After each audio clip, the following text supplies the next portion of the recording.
అప్రమత్తతే cyber నేరాల బారిన పడకుండా కాపాడుతుందని తెలంగాణ డీజీపీ శ్రీధర్ రెడ్డి అన్నారు. సైబర్ నేరాలపై అవగాహనకు తెలంగాణ సైబర్ సెక్యూరిటీ బ్యూరో ఆధ్వర్యంలో చేపట్టిన ప్రచార కార్యక్రమాన్ని ప్రారంభించారు.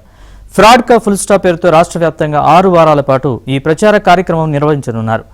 పేద ధనిక తేడా లేకుండా అందరూ సైబర్ నేరాలకు గురవుతున్నారని డీజీపీ చెప్పారు. సైబర్ నేరాలపై అప్రమత్తంగా ఉండాలని సూచించారు. దేశవ్యాప్తంగా గతేడాది సైబర్ నేరాలు పెరిగితే తెలంగాణలో తగ్గాయని చెప్పారు. Of cybercrime and equipping them with skills for safe, productive and responsible usage could bring lasting change. So empowering individuals and fostering a brighter, more secure future. With this motive, we go ahead with the launch of Spark, skills and safeguard themselves with peer fostering and ethical online practices.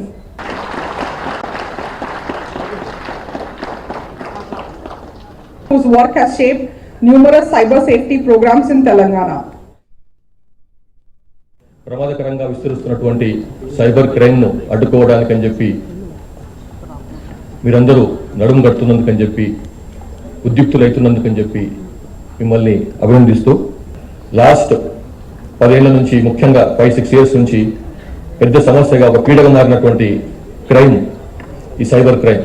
ఇంకా వచ్చి తనకి ఏదో అడుగుతున్నాడు, లేకపోతే దానిపై నొక్కమంటున్నాడు, ఆ link పై నొక్కమంటున్నాడు అని మనం అర్థం చేసుకునే లోపలనే ఏదో అనుకోని చాలా అజాగ్రత్తగానో లేకపోతే పరధ్యానంలోనో ఉండుకుంటూ దాన్ని నొక్కినాం అనుకోండి, అయిపోయింది. మన బ్యాంకు మనం రియలైజ్ అయ్యే లోపలనే బ్యాంక్ నుంచి ఖాళీ అయిపోతుంది అనమాట. మోసం చేస్తారో మనం అర్థం చేసుకోవాలి.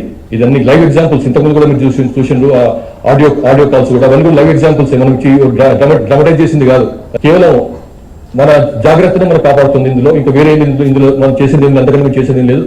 ఇది ఈ నెక్స్ట్ 6 వీక్స్ పాటు ఒక పెద్ద క్యాంపెయిన్ కాదు, ఒక పెద్ద ఉద్యమం లాగా చేయాల్సిన అవసరం ఉంది. అందరికి ప్రతి ఊర్లో గ్రామాల్లో కూడా ఇది చేరుతుంది. ఇది